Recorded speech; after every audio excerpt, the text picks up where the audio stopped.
A saga dos nossos amigos da Antártica continua e o comandante Shackleton se destaca cada vez mais pela sua liderança.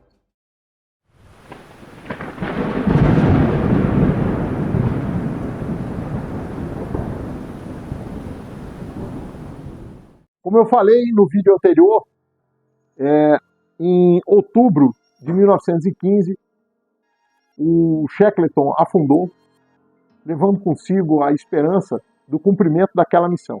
Então, a partir dali, afundou junto com o barco as esperanças de todos da expedição de poder cumprir a sua missão, de fazer a travessia do continente. Mas eles passam a viver uma nova aventura.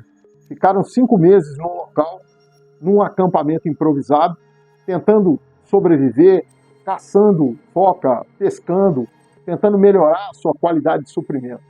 Eu fico imaginando que é um dos ambientes mais hostis da Terra, se não for o mais hostil, um ambiente como esse. Você não tem nenhuma vegetação, poucos animais, uma temperatura que o tempo todo está sugando as suas energias, então a sua alimentação teria que ser mais reforçada, e eles com racionamento de comida, etc. A água não é problema, porque eles derretiam a neve, mas a comida sim, a comida era um problemão. Eu creio que se não fosse a liderança do comandante, a competência não só do comandante, como dos seus tripulantes, a resiliência dos seus tripulantes, essa expedição não teria, apesar de todas as dificuldades, não teria um fim adequado. Muito bem, como eu falei, em outubro, que o navio afundou, e 5 meses eles ficaram ali acampados até que o comandante conseguiu traçar um plano de saída de lá, uma tentativa de saída daquele local.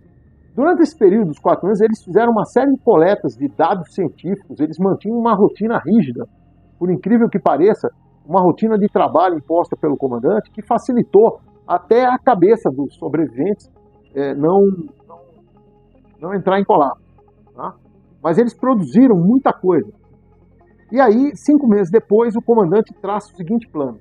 Ele ia para uma ilha, chamada Ilha Elefante, que ficava fora deles, estavam presos no gelo, não gelo flutuando, eles não estavam presos no continente, que era uma primeira terra firme. E aí eles pegam os 3 barcos e fazem um deslocamento e chegam lá em abril. Então, em abril, eles estão chegando nessa Ilha Elefante. Foi um período de navegação muito difícil, um trecho de navegação muito difícil. Pegaram tempestade, o tempo todo molhado. Então, passaram por problemas muito sérios. E quando chegam nessa Ilha Elefante, a ilha é desolada, não tem nada, não tem nenhum animal, não tem nada na ilha. Só pedra e gelo. E lá eles estabelecem um acampamento e o comandante continuando no seu planejamento, como fazer, porque ele percebeu que aquela ilha não estava em nenhuma rota de navegação. Então a possibilidade de alguém passar ali para resgatá-los era muito pequena. E aí começa outra saga da expedição, que foi considerada por aqueles que viveram a parte mais difícil da expedição, por incrível que pareça. Até então, os cachorros já tinham todos virado comida, e os suprimentos estavam terminando. Mesmo assim, o comandante decide o seguinte, ele e mais 5 tripulantes, então 6 pessoas, dos 28, vão buscar ajuda. Eles pegam um dos barcos, o barco que estava em melhor situação, preparam esse barco, aumentam o tamanho da sua polpa para poder enfrentar as ondas, fazem uma cobertura de lona, fazem uma série de coisas ali no barco para melhorar o que podia ser feito, e sai com 6 homens em direção às ilhas Geórgia do Sul, onde tinha aquela estação baleeira que eu disse. Essa viagem dura quase 1 mês. Tá? E essa viagem foi feita de forma extremamente difícil. Eles enfrentaram ondas de 30 metros, eles passaram o tempo todo molhado, congelado, comida racionada, água racionada. Foi assim, o máximo que eles puderam. Teve um momento ali da expedição que o comandante relata que eles pegaram uma onda de 30 metros pela frente e que eles não sabem como é que o barco não virou, não afundou.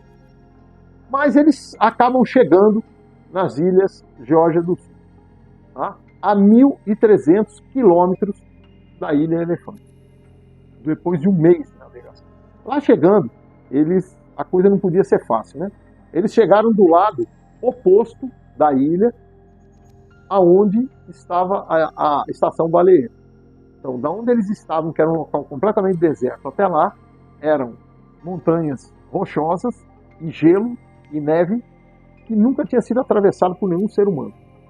Então, ali, o comandante novamente toma uma decisão, pega os 3 homens que estavam mais debilitados, deixa com o acampamento lá, faz um acampamento na praia, deixa esses homens ali e sai com mais 2 para atravessar esse período de montanha. Os 2 que estavam melhores para atravessar essas montanhas de gelo. E chega na estação baleeira. Eles chegaram lá num estado lastimável, barbudo, roupa rasgada, sujo. Tinha um menino que trabalhava ali na estação baleeira, que quando ele vê a chegada daqueles 3 ali, ele sai correndo, achando que eram indígenas, que eram esquimós, alguma coisa assim, porque realmente eles estavam com um aspecto assustador.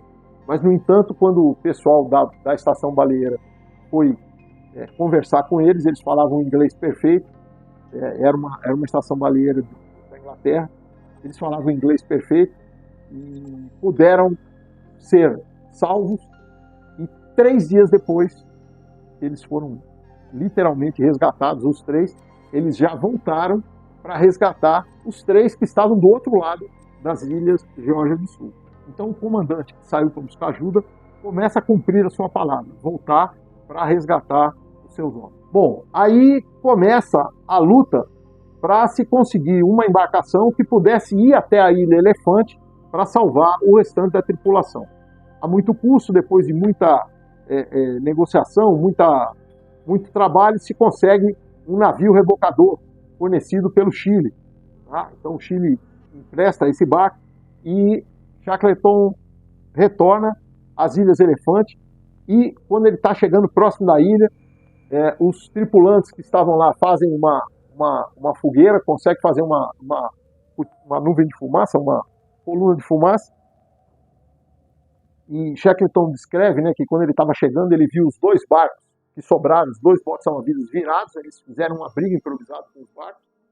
O segundo comandante estava lá também, agiu de forma correta, e pergunta se todos estavam bem. Quando eles estavam chegando na praia, se todos estavam bem, e os 22 que tinham ficado tinham sobrevivido. É uma saga muito forte, é uma saga muito difícil, marcou todos os tripulantes, todos aqueles que estiveram lá, e passou a ser conhecido, por incrível que pareça, eles não cumpriram aquela missão inicial, mas passou a ser conhecido no mundo naquela época como uma história de sucesso, de sobrevivência extrema, tá?